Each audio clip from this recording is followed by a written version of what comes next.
ਸਲਾਮੁਅਲੈਕਮ ਜੀ। ਲੋ ਜਨਾਬ, ਅਸੀਂ ਅੱਜ ਨਾ ਗੱਲ ਕਰਨੇ ਆ ਵੀ ਹਸਪਤਾਲ ਮਾਫੀਆ, ਠੀਕ ਹੈ ਨਾ।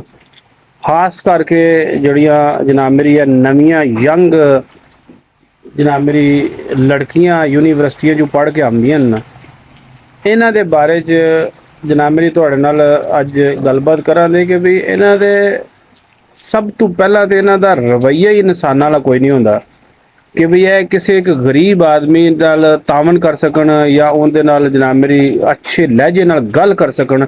ਇਹ ਦੂਸਰੇ ਇਨਸਾਨ ਨੂੰ ਇਨਸਾਨ ਹੀ ਨਹੀਂ ਸਮਝਦੀਆਂ ਤੇ ਇਹਨਾਂ ਨੇ ਇਨਸਾਨਾਂ ਦਾ ਇਲਾਜ ਕਿਸ ਤਰ੍ਹਾਂ ਕਰਨਾ। ਠੀਕ ਹੈ ਜੀ। ਸਭ ਤੋਂ ਪਹਿਲਾਂ ਤੁਸੀਂ ਗਵਰਨਮੈਂਟ ਦੇ ਕਿਸੇ ਹਸਪਤਾਲ ਦੇ ਵਿੱਚ ਜਾਓ, ਯਕੀਨ ਕਰੋ ਵੀ ਤੁਹਾਨੂੰ ਇਹ ਖਾਣ ਨੂੰ ਪੈਣਗੇ। ਇਹ ਸਵਾਏ ਉੱਥੇ ਮੋਬਾਈਲ ਚਲਾਉਣ ਦੇ ਔਰ ਆਪਣਾ ਜਨਾਬ ਮੇਰੀ ਵਜ੍ਹਾ ਕਤਾ ਦੱਸਣ ਦੇ ਔਰ ਵਿੱਚ ਫਿਰਨ ਟੁਰਨ ਦੇ ਔਰ ਇਹਨਾਂ ਦਾ ਕੋਈ ਕੰਮ ਨਹੀਂ। ਮੈਂ ਤੇ ਪਹਿਲੀ ਰਿਕੁਐਸਟ ਇਹ ਕਰਾਂਗਾ ਕਿ ਵੀ ਜਿਹੜੇ 60 70 80 ਜਾਂ ਜਨਾਬ ਮੇਰੀ ਕਰੋੜ ਰੁਪਈਆ ਲਾ ਕੇ ਜਿਹੜੀ ਲੜਕੀ ਡਾਕਟਰ ਬਣਦੀ ਉਹ ਗਰੀਬ ਆਦਮੀ ਦੇ ਇਲਾਜ ਵਾਸਤੇ ਨਹੀਂ ਬਣਦੀ। ਬਈ ਉਹ ਆਪਣੇ ਹਸਪਤਾਲ ਬਣਾਏ ਜਾ ਕੇ ਉੱਥੇ ਅਮੀਰ ਆਵਣ ਤੇ ਉਹ ਵੀ ਅਮੀਰਾਂ ਦਾ ਇਲਾਜ ਕਰੇ ਤਾਂ ਕਿ ਉਹ ਉਹਨਾਂ ਨੂੰ ਅੱਗੂ ਡੱਕ ਵੀ ਸਕਣ। ਜਦੋਂ ਉਹ ਪ੍ਰਾਈਵੇਟ ਤੁਸੀਂ ਵੀ ਟੁਰ ਜਾਓ, ਤੁਸੀਂ ਸਰ ਪ੍ਰਾਈਵੇਟ ਜਾਓ ਜਨਾਬ ਮੇਰੀ, ਇਹ ਹੀ ਲੜਕੀਆਂ ਇਹ ਹੀ ਜਨਾਬ ਮੇਰੀ ਸਟਾਫ ਤੁਹਾਨੂੰ ਜਨਾਬ ਮੇਰੀ ਇਤਨੇ ਖਲਾਕ ਨਾਲ ਗੱਲ ਕਰਨ ਦੀਆਂ ਕਿ ਵੀ ਫੌਰੀ ਤੌਰ ਤੇ ਉਹਨਾਂ ਨੂੰ ਕਹੋ ਕਿ ਵੀ ਉਧਰ ਮੇਰੀ ਫੀਸ ਵਾਪਸ ਕਰੋ ਨਾ, ਮੈਂ ਦੂਸਰੇ ਹਸਪਤਾਲ ਟੁਰ ਜਾ। ਤੇ ਲੇਕਿਨ ਚੂੰਕਿ ਗਵਰਨਮੈਂਟ ਦੇ ਕੋਈ ਪੁੱਛਣ ਵਾਲਾ ਕੋਈ ਨਹੀਂ, ਇਹਨਾਂ ਦੀ ਕੰਪਲੇਨ ਕੋਈ ਨਹੀਂ। ਅਗਰ ਕੋਈ ਕੰਪਲੇਨ ਕਰੀਏ ਤੇ ਉਹਦਾ ਜਨਾਬ ਮੇਰੀ ਹੱਲ ਕੋਈ ਨਹੀਂ ਹੈ ਕਿ ਵੀ ਕੋਈ ਜਾਂ ਤੇ ਹੋਵੇ ਨਾ ਕੋਈ ਸਸਪੈਂਡ ਹੋਵਣ, ਕੋਈ ਸਜ਼ਾਵਾਂ ਹੋਵਣ, ਇਹਨਾਂ ਨੂੰ ਜਨਾਬ ਮੇਰੀ ਨੌਕਰੀ ਤੋਂ ਡਿਸਚਾਰਜ ਹੋਣ ਤੇ ਫਿਰ ਤੇ ਇਹਨਾਂ ਨੂੰ ਖੌਫ ਹੋਵੇ। ਰਾਤ ਨੂੰ ਬਿਲਕੁਲ ਬੰਦੇ ਨੂੰ ਮਰੀਜ਼ ਨੂੰ ਕੋਈ ਨਹੀਂ ਚੈੱਕ ਕਰਦੀਆਂ। ਤੁਸੀਂ ਜਨਾਬ ਮੇਰੀ ਉੱਥੇ ਜਾਓ ਤੇ ਉਹ ਆਪਣੇ ਇੰਨੀਆਂ ਮਗਨ ਨੇ ਕਿ ਅਗਰ ਤੁਸੀਂ 4 ਵਾਰੀ ਵੀ ਉਹਨਾਂ ਦੇ ਕਮਰੇ 'ਚ ਜਾਓ ਤੇ ਅੱਬਲ ਤੇ ਉਹਨਾਂ ਦਾ ਲਿਬਾਸ ਹੀ ਦੇਖ ਕੇ ਬੰਦੇ ਨੂੰ ਸ਼ਰਮ ਆਉਂਦੀ ਹੈ ਕਿ ਉਹਨਾਂ ਦੇ ਕਮਰਿਆਂ ਵਿੱਚ ਜਾਂਦੇ ਆ। ਲੇਕਿਨ ਚਲੋ ਜੇ ਟੁਰ ਗਿਆ ਮਜਬੂਰੀ ਹੈ ਜ਼ਾਰੀ ਹੁਣ ਮਰੀਜ਼ ਨੂੰ ਕਰਨੇ ਵਾਸਤੇ ਤੇ ਉਹ ਜਨਾਬ ਮੇਰੀ ਤੁਹਾਡੇ ਵਾਲੇ ਇੰਨੇ ਗੁੱਸੇ ਨਾਲ ਦੇਖਣੀਆਂ ਜਾਂ ਇਸ ਤਰ੍ਹਾਂ ਦੇਖਣੀਆਂ ਕਿ ਜਿਸ ਤਰ੍ਹਾਂ ਕੋਈ ਬਹੁਤ ਬੜਾ ਜ਼ੁਲਮ ਕਰ ਛੜਿਆ ਸੀ ਉਹਨਾਂ ਨੂੰ ਇਹ ਕਹਿ ਕੇ ਕਿ ਵੀ ਸਾਡਾ ਮਰੀਜ਼ ਚੈੱਕ ਕਰ ਦੇ। ਫਿਰ ਉਹ ਆਵਣ ਦੀਆਂ ਤੇ ਫਿਰ ਉਹ ਮਰੀਜ਼ ਦੇ ਕੋਲੇ ਆਣ ਕੇ ਖਲੋ ਕੇ ਦੇਖਣ ਦੀਆਂ ਕਿ ਵੀ ਇਹਨੂੰ ਅਸੀਂ ਕਿੱਥੋਂ ਹੱਥ ਲਾਣਾ। ਯਾਨੀ ਐਸੇ ਲੋਕ ਇਸ ਸ਼ੋਬੇ ਦੇ ਵਿੱਚ ਕਿਉਂ ਤੁਸੀਂ ਭਰਤੀ ਕਰਦੇ ਹੋ ਔਰ ਇਹਨਾਂ ਨੂੰ ਇਹ ਵੈਸੇ ਵੀ ਕਿਸੇ ਗਰੀਬ ਦੀ ਪਹੁੰਚ 'ਚ ਹੋਣੀ ਚਾਹੀਦੀ ਹੈ। ਮੇਰੀ ਇਹ ਸੋਚ ਹੈ ਕਿ ਵੀ ਇਹ ਇੰਨਾ ਕਰ ਸਸਤਾ ਜਨਾਬ ਮੇਰੀ ਡਿਗਰੀ ਹੋਣੀ ਚਾਹੀਦੀ ਹੈ ਕਿ ਆਮ ਸ਼ਖਸ ਵੀ ਇਹ ਡਿਗਰੀ ਹਾਸਲ ਕਰਕੇ ਤੇ ਲੋਕਾਂ ਦੀ ਖਿਦਮਤ ਕਰ ਸਕੇ।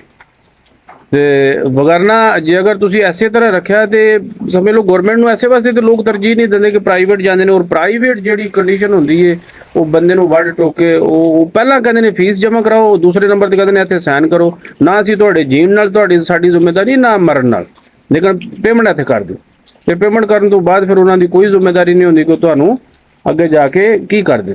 ਠੀਕ ਹੈ ਜੀ। ਪ੍ਰਾਈਵੇਟ ਦੇ ਵਿੱਚ ਸਰ ਤੁਹਾਡਾ ਇੱਕ ਮੁੰਡੇ ਦਾ ਸਪੇਨ ਹੋਣਾ, ਯੂਰਪ ਦੇ ਵਿੱਚ ਹੋਣਾ ਲਾਜ਼ਮੀ ਅਗਰ ਤੁਸੀਂ ਬਿਮਾਰ ਹੋ ਗਏ ਹੋ, ਮਗਰ ਨਾ ਵੀ ਤੁਹਾਡਾ ਸਮਝ ਲਓ ਕਿ ਜੁਰਮ ਹੈ ਕਿ ਤੁਸੀਂ ਬਿਮਾਰ ਕਿਉਂ ਹੋਏ। ਕਿ ਉੱਥੇ ਫੀਸਾਂ ਉਹਨਾਂ ਦੀਆਂ ਇੰਨੀਆਂ ਲੱਖਾਂ ਨਾਲ ਨੇ ਕਿ ਉਹ ਲੱਖ ਨੂੰ ਗੱਲ ਹੀ ਕੋਈ ਨਹੀਂ ਸਮਝਦੇ ਕਿ ਇੱਕ ਗਰੀਬ ਆਦਮੀ ਵਿਚਾਰਾ ਉਹ ਲੱਖ ਕਿੱਥੋਂ ਇਕੱਠਾ ਕਰੇਗਾ। ਲੇਕਿਨ ਉਹਨਾਂ ਨੂੰ ਪਤਾ ਹੈ ਕਿ ਵੀ ਇਹਨਾਂ ਕੋਲ ਜੋ ਜਮ੍ਹਾਂ ਪੂੰਜੀ ਆਏ ਉਹ ਇਹ ਜਮ੍ਹਾਂ ਕਰਾਉਣਾ। ਠੀਕ ਹੈ। ਕਿਉਂਕਿ ਬਿਮਾਰ ਹੋਏ ਨੇ ਔਰ ਇਹ ਇਹਨਾਂ ਦਾ ਗੁਨਾਹ ਹੈ ਕਿ ਵੀ ਇਹ ਬਿਮਾਰ ਕਿਉਂ ਹੋਏ ਨੇ। ਦੁਆ ਕਰੋ ਕਿ ਵੀ ਇਹਨਾਂ ਮਾਫੀਆ ਕੋਲੋਂ ਅੱਲਾਹ ਤਾਲਾ ਬਚਾਏ। ਹਰ ਸ਼ੋਬੇ ਵਿੱਚ ਨੇ, ਹਰ ਤੁਸੀਂ ਕਿਸੇ ਸ਼ੋਬੇ ਨੂੰ ਦੇਖ ਲਓ ਜਿਹਦੇ 'ਚ ਤੁਹਾਡਾ ਵਾਹ ਪੈਂਦਾ ਨਾ ਉਹਦੇ ਵਿੱਚ ਵੀ ਤੁਹਾਨੂੰ ਕੋਈ ਨਾ ਕੋਈ ਚੌਕੀਦਾਰ ਤੋਂ ਲੈ ਕੇ ਨਾ ਉੱਪਰ ਤੱਕ ਬੰਦੇ ਜਿਹੜਾ ਮੇਰੀ ਰਲੇ ਨੇ। ਔਰ ਮੈਂ ਕਹਿੰਦਾ ਕਿ ਅੱਜ ਤੱਕ ਮੈਨੂੰ ਇਹ ਨਹੀਂ ਸਮਝ ਰਲੀ ਕਿ ਵੀ ਇਹਨਾਂ ਨੂੰ ਸਜ਼ਾਵਾਂ ਕਿਸੇ ਸ਼ੋਬੇ ਦੇ ਵਿੱਚ ਕੋਈ ਨਹੀਂ ਲੱਭਦੀਆਂ। ਕਿਹਨੂੰ ਨਾ ਕਿਹਨੂੰ ਜਾ ਕੇ ਇਹਨਾਂ ਨੂੰ ਰਿਲੀਜ਼ ਮਿਲ ਜਾਂਦਾ ਹੈ, ਕਿਹਨੂੰ ਅਦਾਲਤਾਂ ਵਿੱਚੋਂ ਕੋਈ ਬਲਦੇ ਉੱਥੋਂ ਤੜੀ ਤੇ ਗੱਲ ਜਾਂਦੀ ਕੋਈ ਨਹੀਂ ਕਿ ਕੋਈ ਬੰਦਾ ਇਹਨਾਂ ਨੂੰ ਉੱਥੋਂ ਤੱਕ ਲੈ ਕੇ ਜਾਏ। ਉਹ ਪਹਿਲਾਂ ਹੀ ਜਨਾਬ ਮੇਰੀ ਲੈ ਦੇ ਕੇ 150 ਤੇ ਉਹਨੂੰ ਕਵਰ ਕਰ ਲੈਂਦੇ। ਅਗਲੇ ਦੀ ਅਗਰ ਜਾਨ ਜਾਂਦੀ ਹੈ ਜਾਏ, ਅਗਲੇ ਦਾ ਇੱਜ਼ਤ ਤੇ ਨਫਸ ਨੂੰ ਮਜਰੂ ਕਰਨਾ ਉਹਨਾਂ ਅੱਗੇ ਗੱਲ ਹੀ ਕੋਈ ਨਹੀਂ। ਖਲਾਕੀਆਤ ਦੇ ਹਵਾਲੇ ਨਾਲ ਤਾਂ ਉਹਨਾਂ ਦਾ ਲਹਿਜਾ ਇਸ ਤਰ੍ਹਾਂ ਦਾ ਹੁੰਦਾ ਕਿ ਜਿਸ ਤਰ੍ਹਾਂ ਆਵਾਮ ਨੂੰ ਅਸੀਂ ਖਰੀਦਿਆ ਹੋਇਆ। ਜਿਸ ਸ਼ੋਬੇ ਵਿੱਚ ਵੀ ਹੈ ਉਹ ਜਨਾਬ ਮੇਰੀ ਤਕੜਾ, ਕੋਈ ਉਹਨੂੰ ਕਿਸੇ ਕਿਸਮ ਦਾ ਖੋਫੇ ਖੁਦਾ ਨਹੀਂ ਹੈ ਵੀ ਖੋਫੇ ਦੁਨੀਆ ਦੇ ਇੱਕ ਪਾਸੇ, ਉਹਨੂੰ ਅੱਲਾ ਦਾ ਵੀ ਕੋਈ ਖੌਫ ਨਹੀਂ ਹੈ ਵੀ ਕਿ ਮੈਂ ਸਾਰੀ ਜ਼ਿੰਦਗੀ ਇੰਝ ਰਹਿਣਾ।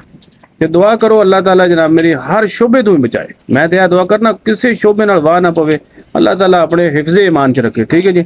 ਦੁਆਵਾਂ ਯਾਦ ਰੱਖਿਓ ਅੱਲਾਹ ਦੇ ਵੱਲ।